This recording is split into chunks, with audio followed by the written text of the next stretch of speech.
Good, good. Love it, love it, love it. What a band. Can we give it up for the band? These guys are incredible. I've preached at a lot of camps and stuff, and, I see the quality of the music at camps, and this is next level. Like, these guys are actual true musicians. They know what they're doing. I've talked to a couple, and they all got their own stories. It's actually unbelievable, the skill. It's crazy. So we are very blessed to have you guys. Thank you for what you do. I also heard the first day when we were gathered in the back that someone said, years ago Billy Graham preached here, and I was like, wow, you're just putting that out, just day one intimidation. So I am not Billy Graham, ladies and gentlemen. So. Anyway, so we all take a step down, but good to be with you all again this morning. Okay, so here's what I'm thinking for this morning. Matthew chapter 16 is where we'll be, and I'm going to unpack one of the most central texts in the whole Bible, Matthew chapter 16, and it says this, starting at verse 13. It says. When Jesus came into the district of Caesarea Philippi, so I was just in Israel, really cool to kind of go to the different areas, and you go all the way to Caesarea Philippi, and you realize that Jesus is hanging out in this place where the pagans hung out. Caesarea Philippi was not a Jewish district. It was like where the pagans hung out. It was where the non-Christians did their thing in our vernacular, in our culture, which is really cool because Jesus shows us a model where he goes among the people who aren't easy to hang out with. They don't think like him. They don't believe like him. They're fully pagan. And what that tells me is like we tend to do the safe thing and build Christian subcultures of people and things that are really like comfortable for us, right? We create subcultures of all kinds of things. I walked into a Christian bookstore recently, and they were selling something called Testa Mints. And I was like, wow, we have fallen to a new level of loserness in our Christian subcultures. This is why the world makes fun of us. When I first came into the church, this buddy of mine said, I want you to join our Christian soccer league. It's a Christian soccer league. It's just churches in it. We all play each other. And coming from the non-Christian world, I'm like, why don't you just go join a normal soccer league? And they're like, no, don't worry. It's a missiological thing because on all of our teams, we invite one non-Christian, and they're called the witness player. And so all season long, we minister to this player, and then this one player will become a Christian by the end of the semester or the season. And I'm like, oh, okay. So anyway, I went and watched one of these games, and the guy goes down and he gets up to kick a goal. He's like, boom, kicks this goal, and it goes, which flies like super far away from the net. And he turns around, he just goes, F! And he throws out this biggest F-bomb, like huge F-bomb. And the whole place just goes like, whoom, dead quiet, right? It's just all Christians like reading their Bibles like, whoom. And he looks up at the crowd, and he's like, it's okay, I'm the witness player, all right? And I'm just like, wow, this is our strategy.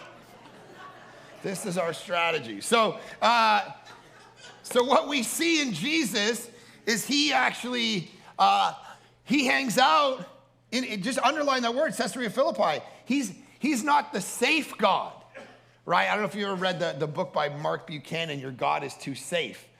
But he talks a lot about that. We love the safe God and we strip him of all his teeth. And we just, he's like a daft old uncle, Buchanan says, just playing puzzles in the backyard, a little runny about the eyes, and just hoping that you'll give him a little bit of attention. And when you do, he gets all excited. Oh, look at it. Oh, you prayed to me. Oh, I'm so glad you're on my team. Yeah. And that's what we think about. And we take the teeth out of this God who's serious and full of justice and, all of these things. And we just strip them down. And our God is too to safe. And that's the idea that Jesus kind of blows up here, and he goes and he hangs out with the Caesarea Philippi people, the messy people, the people who have sin in their life. Is this your life? Right? Do you hang out with the, because I remember when I started our church, people started showing up. I was like, oh man, these are not church people. Like you can tell some of the church people, they have like a Bible and, you know, it's really big and it's got lots of colors in it and all that kind of stuff. And those people would come with all these expectations, right, for my church and what I'm supposed to do. And how's your ecclesiology? And I'm wondering about the eldership. I'm like, shut up. We're trying to reach people for Jesus. I don't even know what you're talking about. And it's the messiness. It's the guy who showed up to our church, and our church was growing, and it was like crazy. It was like people couldn't find a parking space. It was nuts. We were in this little cul-de-sac with these $2 million homes in Vancouver, and they bought these houses so it would be nice and quiet, and people are like walking for like 10 minutes in the rain and to get to church. And this guy pulled his car up, and and I got a phone call on Monday morning. He's like, how dare you? This guy pulled his car up. What kind of church do you have here? What kind of church people are these? I'm like, what do you mean? He's like, he parked his car on two wheels of his truck were on my front lawn. And I'm like, oh, I'm really sorry. He's like, yeah, and he got out of his car with his two little kids, and he was walking across the street, and I said, get your car off my lawn. And he turned around, and he gave me the middle finger, and he said, F you, I'm going to church. I was like, boom, that's what I'm talking about. It's exactly who I want at my church, man. And we did, we're 3 minutes in, you got 2 F-bombs already. I don't even know. I think that's it for the day, but we'll see how it goes. I remember a couple of years in, we did this men's retreat up at kind of a camp like this. It was a couple hours away.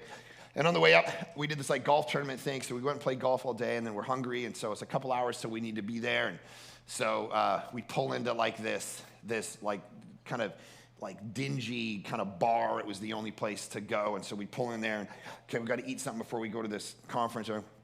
So we go in, and there's like, you know, all these like local looking, like they're jacked up and just tatted everywhere and big muscles and like and hats and beards. And we like walk in, I'm like, and like go, and I sit down, and my buddies and I have our kind of quick meal. Let's get out of here. And they're like looking at us. It's like motorcycle gang kind of look. We're like, we got to get out of here. This is like deliverance town. So I'm like, I got to get out of here. So finally, we just kind of get the bill, and we get out of there. We get there and get all ready, and I'm in the back, and we're getting ready, and the worship's going, and I walk out to preach, and I look, and just the song before, and all of those guys are in the front row worshiping Jesus like this. And I'm like, oh, shoot, these guys go to my church, man. That's what Jesus does. He goes to Caesarea Philippi. He goes to the places that are messy, that are people in your life that don't have their life together yet. They don't have their theology together yet. They don't have their full life together. And he hangs out with them. That was me. I had to have a guy come to me. I didn't walk into a church. I didn't want to go to church, like I was telling you on Monday, because I thought it was just going to smell like mothballs and be old and orange shaggy carpet and whatever. And so I had to have a guy come to me in woodworking class and tell me about Jesus when I was 17, 18 years old. And I remember sitting there and reading my Bible after and going through all of that. It was someone coming into my life versus me entering into their life. And that's the messiness of what you and I need to do. So Jesus goes because, of course, the Bible says he came to seek and save the lost, right? So where are the lost? They're probably not just flocking into your church. You need to go to them where they are in their life. And so it says he's in Caesarea Philippi, and he asks his disciples, who do people say that the Son of Man is? I'll come back to that in a second, but I love this. Down in verse 19, he said, I will give you the keys of the kingdom of heaven, and whatever you bind on earth shall be bound in heaven, and whatever you loose on earth shall be loosed in heaven. And what I love about that is he gives the disciples, this is very important if you're taking notes, he gives the disciples responsibility for what happens in eternity. He says, I'm giving you the keys to the kingdom. And what's interesting about us is that we fear responsibility.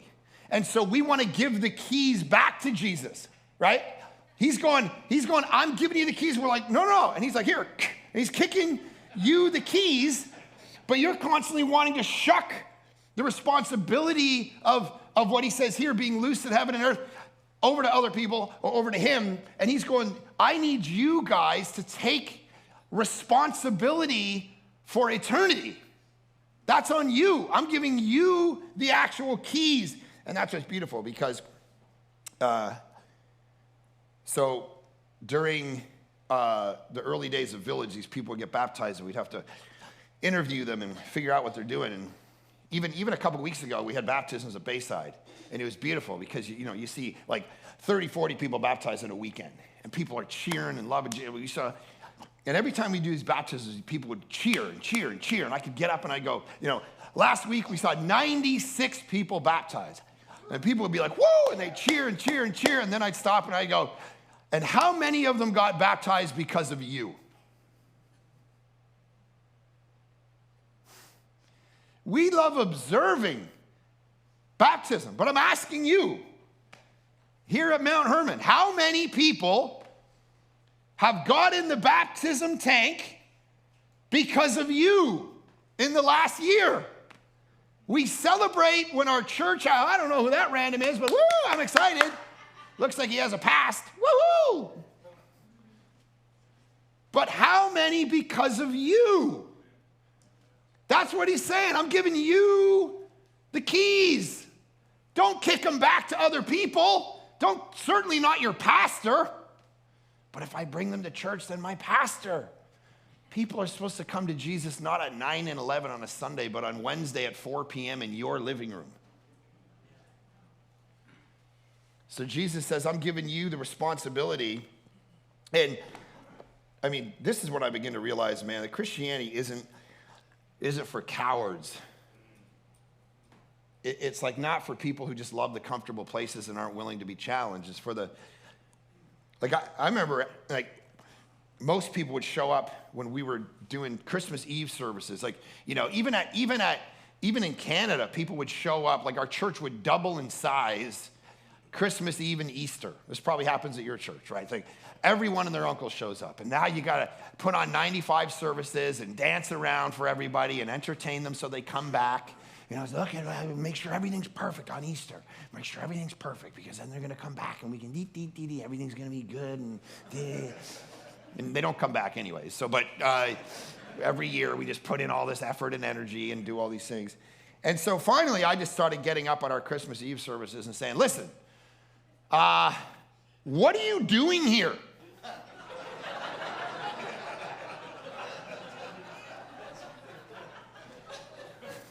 Like literally, you weren't here last week and you will not be here next week. So what are you doing here? Did you come because your grandmother said, do me a favor, put on your nice slacks, come to church, look nice, we're gonna go for ham after at my place, and that's why you're here? Because really, if that's what you're doing, it's kind of crazy because I just told you that a man was born of a virgin and he died on a cross for your sin and he rose again. So there's one of two options. It's either true and you should give your life to it, or you should not be sitting here checking a box for grandma. You should be picketing our church because I'm spreading false ideas and lies. So the reason you're not going to become a Christian today is not because you're smarter than everybody in this room. It's because you're a coward. It's because you are afraid of what your coworkers are going to say on Monday if you give your life to Jesus today. You're afraid of what your grandmother's going to say or your girlfriend's going to say. If you say, I become your friend group that doesn't know you, that's why you will not be here next week. Not because you're smart, because you're scared. See, this is what began, and then people began, what is this is offensive? I'm going to go get my friend. And then they would get their friend. and their friend would meet Jesus, because you begin to realize that Jesus laid out this thing where this thing is not for cowards. It's for the people who are willing to take responsibility and go to the messy places, the Caesarea Philippis of the world, because they're willing to ask deeper questions than the everyday questions that most people around us are asking. Because Satan doesn't need to derail your life through sin. All he needs to do is distract you. And the number one way he's going to distract you is what? John Mark Comer pointed this out. This thing in your left pocket right now. Because Satan doesn't need you to become a Satanist. If I got, hey, everybody, it's time to become witches. Whee! Everybody be like, I think something's wrong with this. Too obvious.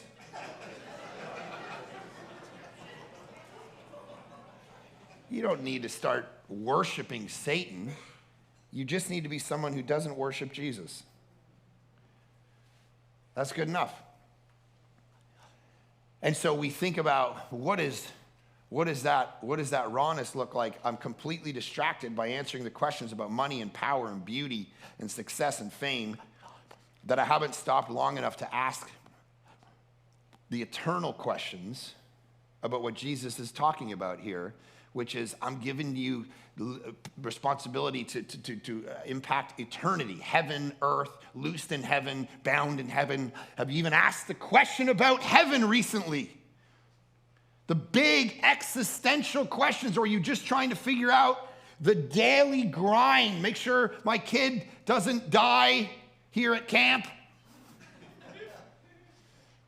Make sure my marriage is okay. Make sure I got enough money. And we go week, day in and day out. And before you know it, you're 85 years old and you haven't asked the big questions because you're living distracted. So remember a couple years ago, there was a false thing that went out on people's phones that North Korea had sent a nuke, and it was going to hit Hawaii. Do you remember that? Right? 4 or 5 years ago. You can look this up online if you don't know what I'm talking about. So this actually happened. One of my closest friends and his family were in Hawaii at the time. Okay, so they're vacationing in Hawaii. He gets up and he takes the kids out, and they're hanging at the beach for a couple hours. And while they're at the beach, his phone goes off, and it says, a nuclear missile is coming to Hawaii from North Korea. It's over. You're dead, basically. Right? Go find shelter, they said. This came up on every single person's phone, I don't know, in America? I don't know, did you all get it? Or at least in Hawaii, every person got it. So picture this, it's like a movie. Everyone's on the beach and they're like, what, did you? And they're all these strangers are like, what's happening? And so just on the beach, they just looked up.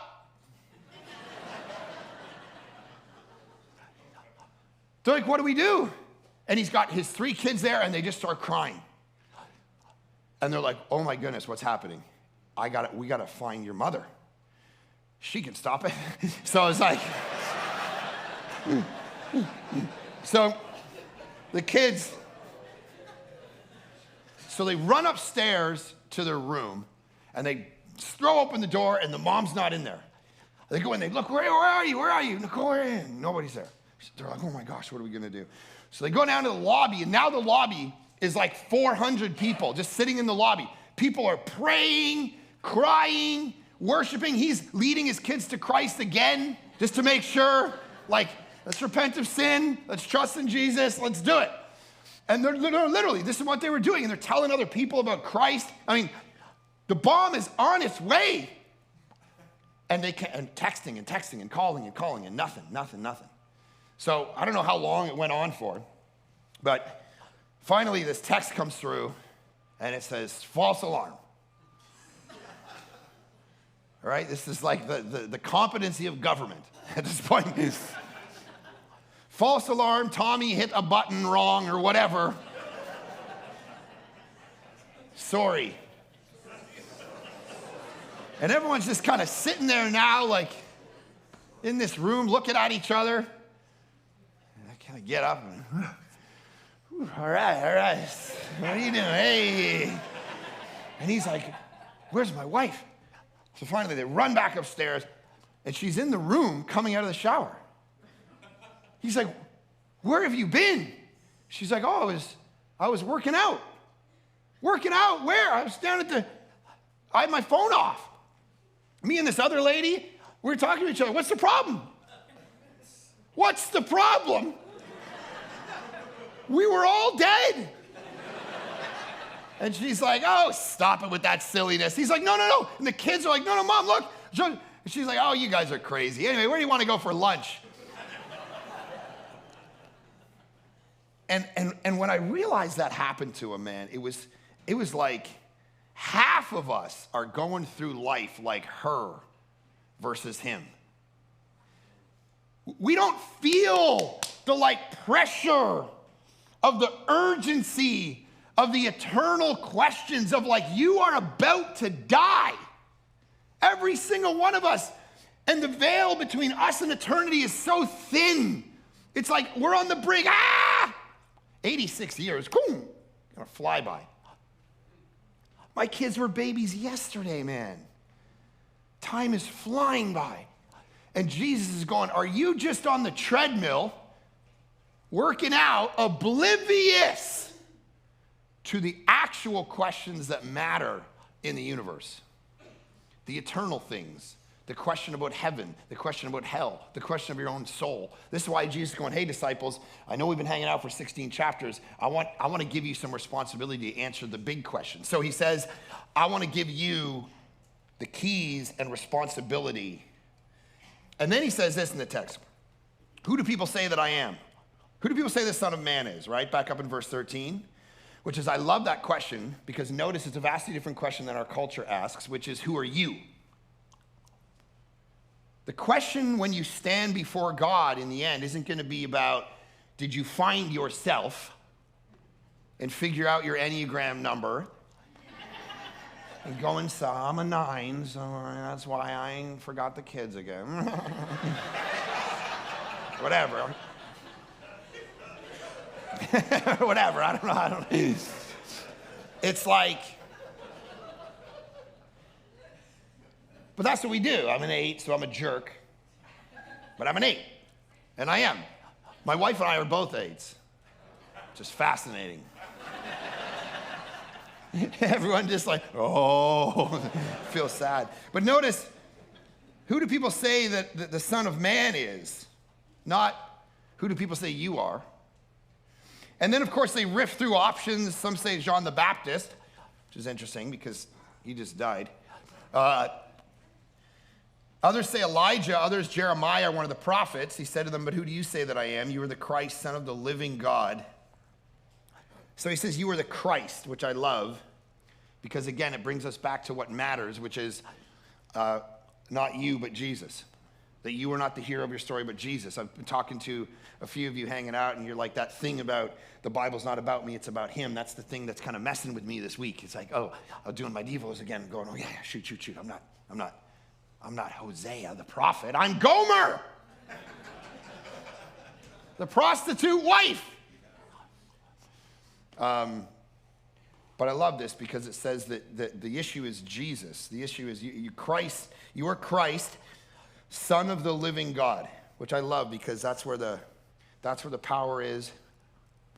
That needs to be your main reality in life, even when you're facing difficulty or temptation or distraction, that you get your heart and mind focused on Jesus. Because here's the thing. So who mentioned that they knew Daryl Johnson in here that I was talking to? Daryl Johnson. Someone I was chatting with, maybe someone out there knows. You all know Daryl Johnson? Okay. So obviously brilliant guy, Regent, which is where I was in Vancouver. Probably a 75-year-old guy. Let's say 70. And he's an amazing preacher. And he's one of the best preachers in Vancouver.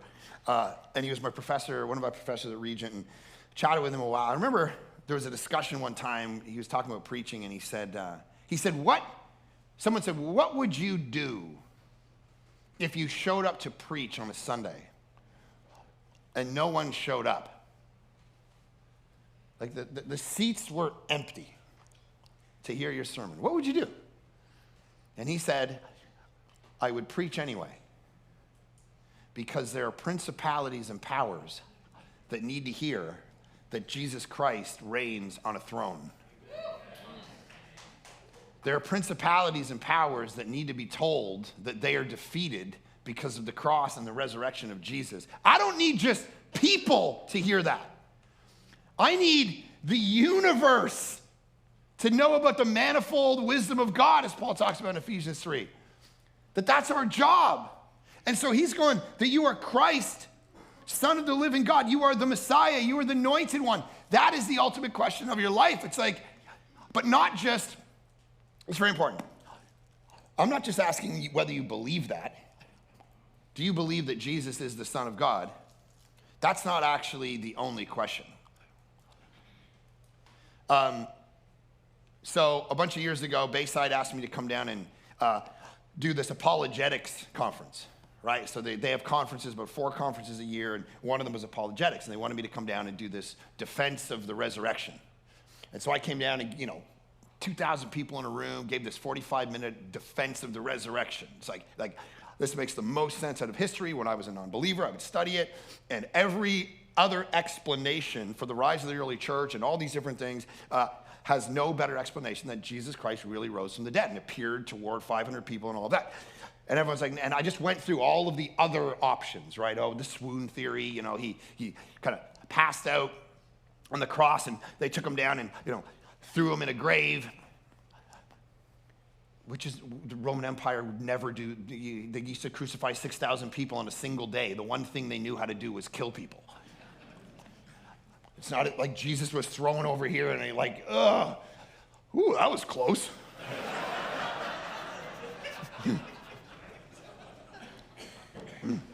So I go through this whole defense of the resurrection and show this is legitimate, man. This is why these guys died for this. This is why they got tortured and killed. You never die for a lie you know isn't true. You might die for a lie you think is true, but not one you made up and getting your arms ripped off and all the family killed.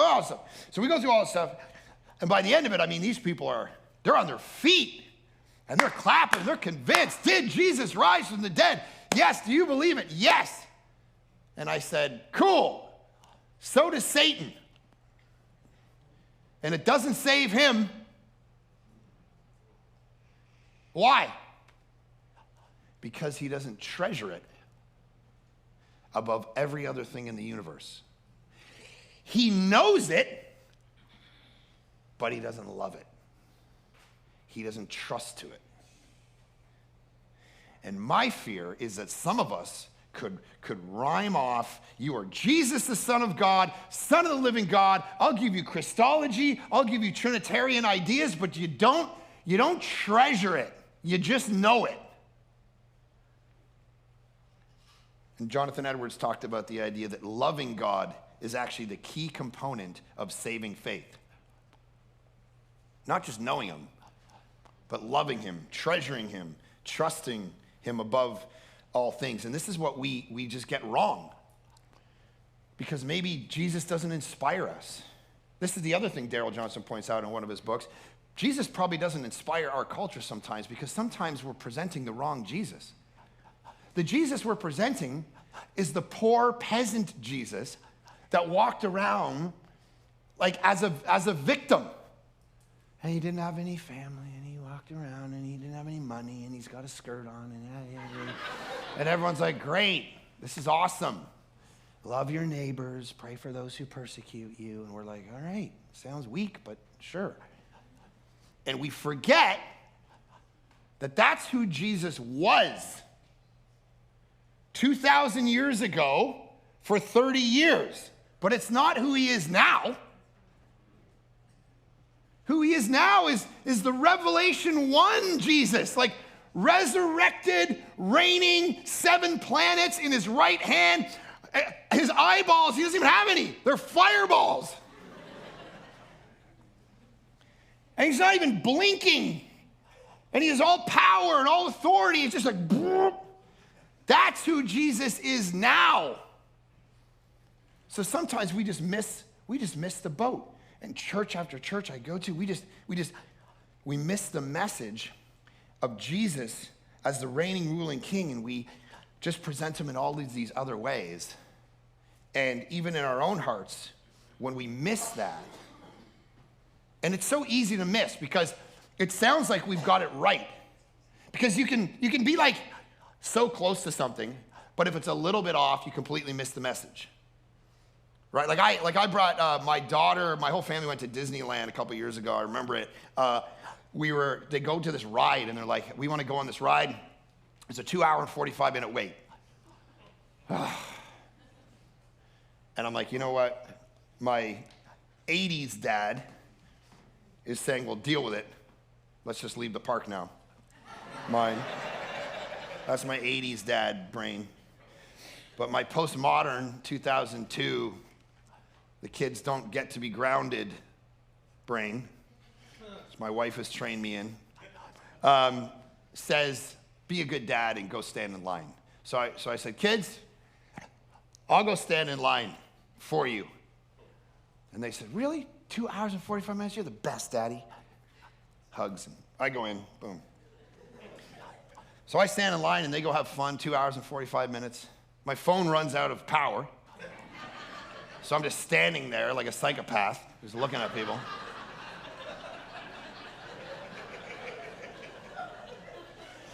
And finally, my kids come by and it's like I'm right near the front. They're like, Dad, we've been texting you. I said, my phone ran out. It's 2 hours. Okay, oh. And she gets it in a big hug. Oh, thanks, Daddy. And I said, you know, hon, because this is what I was thinking about. I want to be a good role model for my kids so that they know how to parent. So I looked at them and I said, look, I did this because one day you will do this for your children. And my daughter looked at me and she said, no, my husband will.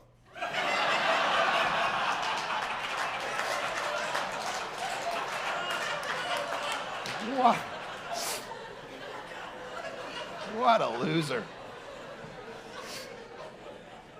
Point being, adventure in missing the point. You can be so close to something and just you can misinterpret it. That's the scary thing. You are Jesus, Son of God. What do you even mean by that? Because you can completely miss it. You can see the information and not even see it. This is the scary thing about being in our own brains. You go through life and you don't even know what you don't know. You're not aware of the things that you're going through, the decisions you're making, the priorities you're making. A couple of years ago, we were at Palm Springs, and I was like, I'm gonna go hang out by the pool.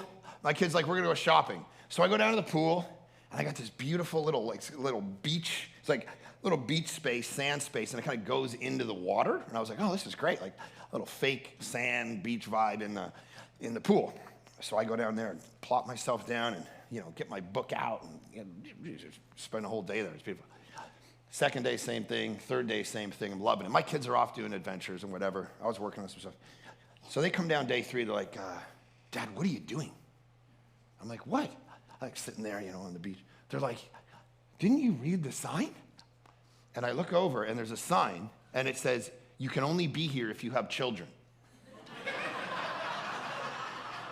And for 3 days, I've been the perv at the pool, right? I've just been like, kids are staying away from me, like, meh. It became so normal, I'm not even paying attention to the real important things. I'm not even reading the signs anymore. And that is some of you as you go through life. You're just coasting, trying to get through the next day, and Jesus is going, no, I have like a really important question that you all got to answer. Who am I? And have you taken me on as Jesus, the Son of the living God? Or am I just some example for you about a guy who loves his enemies and dies well? That's not enough. Jesus as example isn't necessarily Jesus as Savior. And so he says, who do you say that I am? Because we better get that really right. And you better trust in that versus yourself, because that's the difference between religion and relationship. Religion will pile it up on you to such a point that when you get to the end, you've got to stand before God. Because in the end, you're going to stand before God, and you've only got 2 options. Either put your own record in front of him or put the record of Jesus in front of him for you. That's it. And I remember my grandfather, who was the only other Christian in my family. When my parents got divorced, actually, he saw that as an opportunity to get me to believe in Jesus. So he sent me to a summer camp. And it was a setting like this that I first heard. This is why this is so important. It was a setting just like this that I first heard about Jesus. I was 9 or 10 years old. And he died just this past year. He was 100 years old. 100 years old. And I remember talking to him on the phone as he was kind of in his last days. And you know what I didn't do? I didn't talk about my tweets. And I didn't read him like the article from the newspaper. I read him Psalm 23. You know, as you walk through the valley of the shadow of death. Because when the veil is that thin, guys, all the stuff we waste our time about doesn't even matter. He didn't want to hear my jokes. He wanted to hear that he was the Savior had him. And this is a very important point. Because prosperity theology will tell you that if you believe in Jesus, things are going to go really well for your life. You know what I think the New Testament says? Yeah, I remember I was speaking once. So I hate flying. I don't know if any of you in here hate flying. I hate flying. I just don't. I do it a lot, but I hate it. And it's like I cope with it because it's like once in a while, like mid-flight, I'll just be like, I'm in a tube. Right? Like, what am I doing up here right now? Why are we doing this? And then I'll look out, another plane will fly by. Have you ever seen a plane fly by? And you're like, holy crap, that is fast. And I'm like, I can't control whether one of those is going to hit us. So I've just come up with all these reasons, and I just think them up while I'm up there. So I was flying to Australia to speak at a conference in Vancouver. 16 and a half hours in a plane, and my pilot friend, she talks me off the ledge because I ask her, I corner her and corner. I'm like, parties. I'm like, so what about this? And what about this? And what about this? And what about this? What if this happens? What if this happens? What if this happens? And I said, what if the engines fail? What if both engines fail in any flight, like Vancouver to Toronto? She goes, don't worry. We know where every airport is, and we've got 12 minutes to glide. I'm like, all right, cool. So I don't just fall from the air like a stone. No, you glide. That's what the wings are for. So what if a wing falls off? She's like, yeah, you're dead. Okay. It's the worst possible death you could ever imagine. So I said, but what about Australia? She's like, yeah, you're dead. It's 16 hours over the water. There's no place to put that plane down. And so I remember that morning I was preaching at 8 o'clock in the morning and flying out at 10:30 that night. And I looked at my church and I said this. The gospel does not tell me that I am going to make it alive to Australia tonight. It tells me not that I'm not going to die. It tells me that I'm safe in dying. That's what God can promise you. That's how the gospel works. Not that he's going to bless you with all of stuff in this life, like New Age philosophy tells you, just say it out loud and the universe has to give it back to you.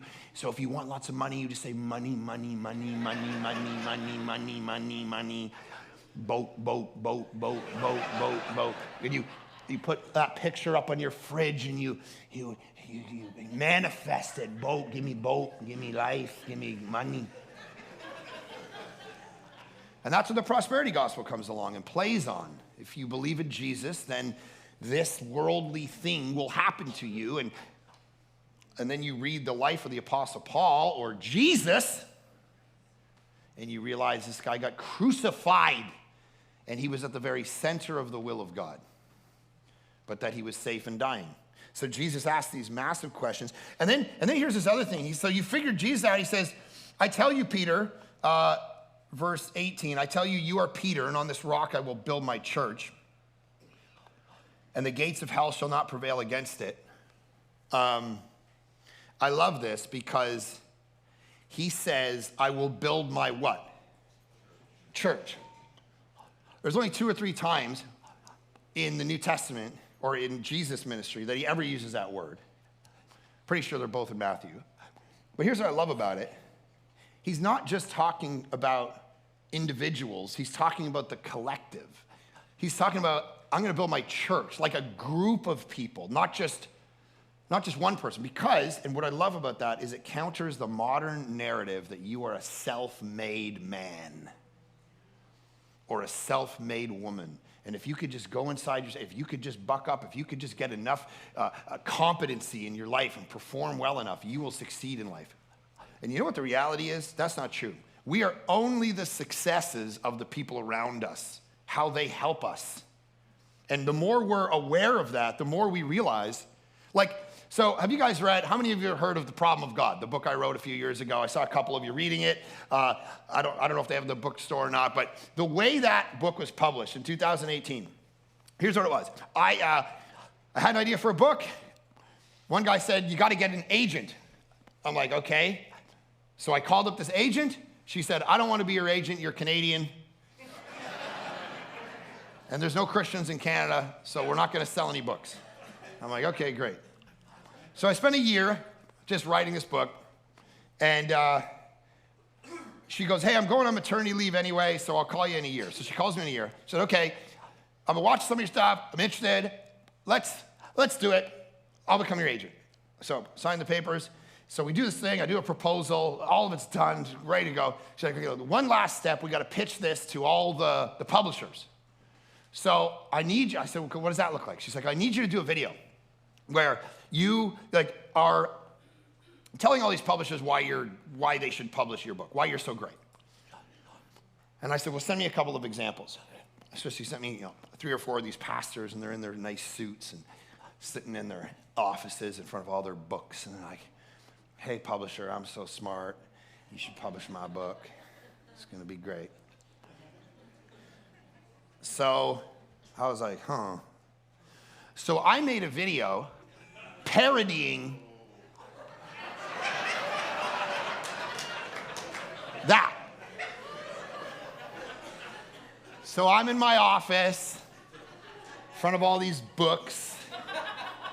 I just start to tell them all why I'm so great, all my accomplishments. Well, you should publish my book. I'll tell you why. I've done it. I've done it. I've done this. Oh, I'm so smart. And then on the video, one of my staff interrupts the video. They go, what are you doing? I go, oh, no, I'm telling these nice publishers why they should publish my book. And he's like, that's not you, man. And I'm like, you're right.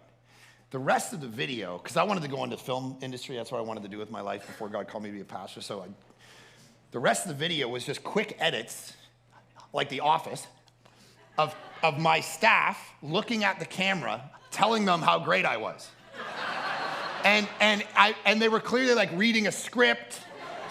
They're like, what? And I'm forcing them to do things on camera, to say, all these things. So I send it off to her. And like a week goes by, and I get a phone call. She's like, hey, I saw your video. And in my brain, I'm picturing her running down the office hall going, you got to watch this. This is the greatest promo video. She goes, what is this? I said, it's my promo video. She's like, well, you look like a jerk. And I'm like, yeah, I'm the Deadpool in a marketing world of Captain Americas. All right? And it's like,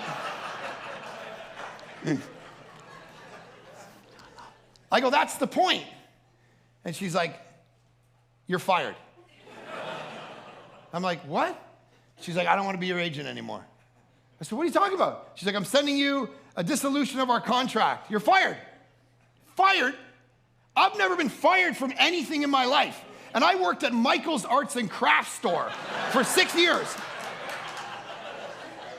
I'm not joking. I had an apron. I worked at Michael's Arts and Crafts for $6 an hour. I still cannot tell you what is in that store. No idea. People walk up, they're like, where's the googly eyes? I'm like, aisle 15. I'm going out for a smoke. I have no idea. I've never been fired from anything. this lady fires me. She sends me a dissolution of our contract, and I'm done. It's over. I'm like, I'll never be a writer. I'll never find an agent. This was my one shot, and I screwed it up. And a couple of weeks later, a guy named Larry Osborne. You guys know Larry Osborne? Yeah. Some of you, yeah. Great pastor in San Diego. Calls me up. He's like, what are you doing? I'm like, oh, I'm just hanging out. He's like, what happened with that book? I'm like, funny story. I got fired. He's like, what are you talking about? So he's like, well, send me the manuscript. So I sent him the manuscript. A couple days later, he calls me up. He's like, I love this. He's like, this is so good. Do you mind if we just skip the agent and we put it on the desk of the president of Zondervan? And I'm like, I mean, I'm shopping it around, but, you know. I guess, you know. And he's like, let me put it on the president's desk. 2 days later, I got a phone call from the president of Zondervan. We're sending you a contract right now. We want to publish this book. To think that I could do any of that without people like Larry in my life is stupid. You are not the product of yourself. You're the product. Jesus says, I'm going to build my what? My church, not build you. There's a church that needs you to become part of it. This isn't like you get to sit at home and do Christianity by yourself. The church needs you and all your gifting and flaws and experience. It needs you. Wayne Cordero tells this great image of what the church is. And he says, you know, there are cruise liners and there are battleships. And he says, when you go on a cruise, you go on there and you sit and you're non-contributing zero, right? You just sit and drink your little drink on the thing and get a little sunburned and ask a bunch of people in suits to do stuff for you. But on a battleship, everybody knows exactly what their role is. And are you the cook? Are you the gunner? Are you the whatever? Or you're off the ship. You don't get to just hang out on a battleship. Right?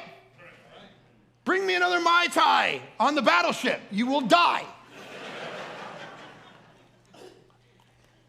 And Cordero says the church is not a cruise line. It's a battleship. And every single one of you needs to know your role. Don't show up to church and expect people in suits to serve you. You are the one called to stand up and know your place and then run in it. That's what Jesus is talking about when he says, I built my church. I want to build my church. And the gates of hell will not prevail against it. And he says, I want you to underline this one phrase, and then I'll stop. I'll build my church, and the gates of hell shall not prevail against it, which are very real. I won't tell you the whole story because it's creepy, but I had a situation in my house in Vancouver where I was really sensing there was something. And then I flew to Toronto to speak at a conference, and I went for coffee with a guy, and randomly we're sitting for coffee, and we're just talking ministry, and all of a sudden he starts sneezing. He starts going, I'm like, do you have Tourette's? No. Okay. Why are you doing that? He said, well, just before we leave, I just want to ask you, are you happy with your house? I'm like, what do you mean? And he said, are you sensing something in your house? And I'm like, well, yeah, but how could you know that? And he said, it's demonic, and I know where they are. And he pulls a napkin out, and he drew my house, a floor plan. Never been there. I never even talked to any of this with him or anybody. And he puts an X on it, and he goes, that's where they are. And I did not want to call my wife at that point, who was back in Vancouver. Hey, honey, I know where they are, you know. Anyway, I went home, and we were moving anyway, but I cast them out and whatever. But These things are real because we not only fall to sin, we fall to false teaching, we fall to temptation, we fall to distraction. But the gates of hell are real, and they want to destroy your life. Satan is a murderer, it says from the beginning. And I remember I used to baptize people out in the Pacific Ocean in public, 70 people in the Pacific Ocean in post-Christian Canada, and go, do I think Satan is happy right now at this? He wants to, I get those people in baptism, I just be like, we're going to pray that Satan doesn't completely start to distract your life now because you've publicly gone forward and said, I want to be a believer in Jesus. So he wants to destroy you. He's a thief, a liar, and a murderer. He wants to kill you and your family. Okay.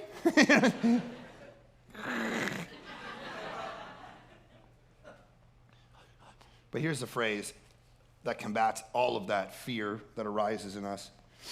He says, Son of the, underline this, living God. Sometimes you and I need to be reminded that God is still living.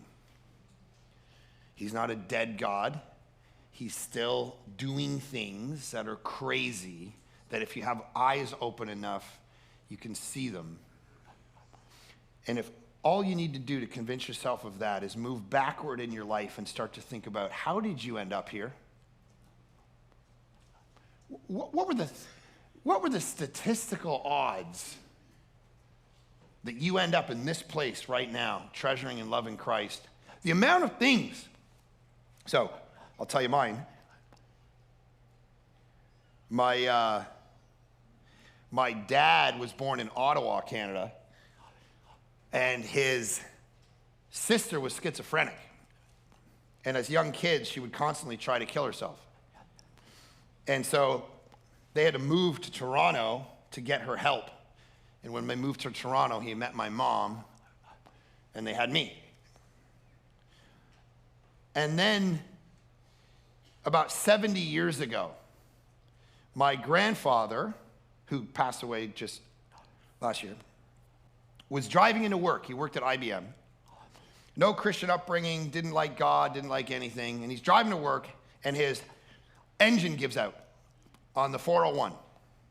And he pulls off the 401 to some random gas station, and he goes in, he pulls up, and he says, "Is anybody here can fix my engine?" And they say, yeah, put him out. So this guy named Ross walks out. He says, "Hello, good to meet you. Hi, I'm Bill. Hi, I'm Ross."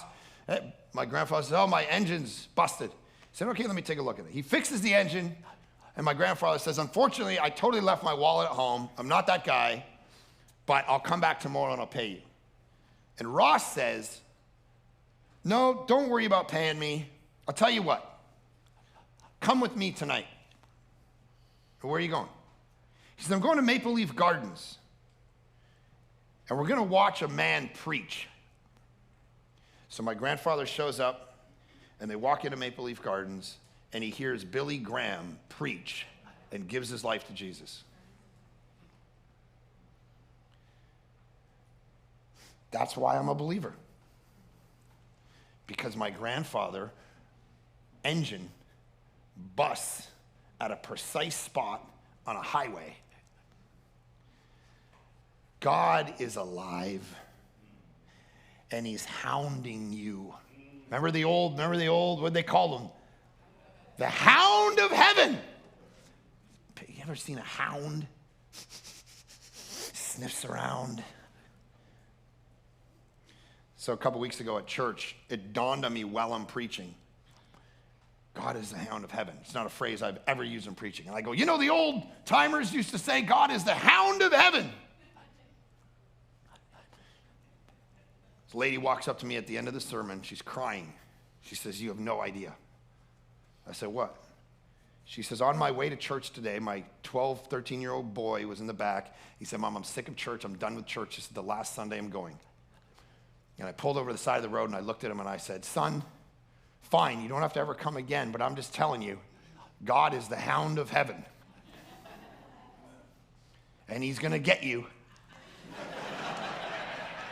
And then this kid shows up to church, and he's sitting there, and I'm riffing, And I go, you know what the old timers used to call him? The hound of heaven. And this kid goes, whoom.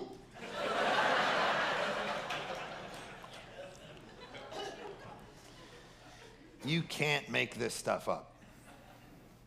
So, Father, I do pray that we would stop treating you as if you are dead. That if there's people even in this room who haven't really surrendered their life to you, that in this moment they would say, Lord Jesus, come into my life. I want to live for you versus myself. And the beautiful thing is if they really believe that in their heart, that you died and rose again for them, taking on their sin, taking on the wrath of God, and rose again to give them life, that they will be saved. And I pray that if there's people in this room right now that have never done that, that in this moment that they would have the courage to receive your forgiveness, to receive Christ into their life. And then those of us who might have been just kind of walking and doing our own thing, maybe we have some kind of faith, but let us be those who treasure you above everything else. It's a challenge in the world that we live in, but let it be true about us, that we serve a living God, and the mission in front of us is to get as many people as possible from that destination Jesus calls hell in this text to the destination called heaven that he says in this text. And everything about our life and what we do with our time is the responsibility for that exact mission. Inspire us with that. Empower us with it. In Jesus' great name we pray. Amen.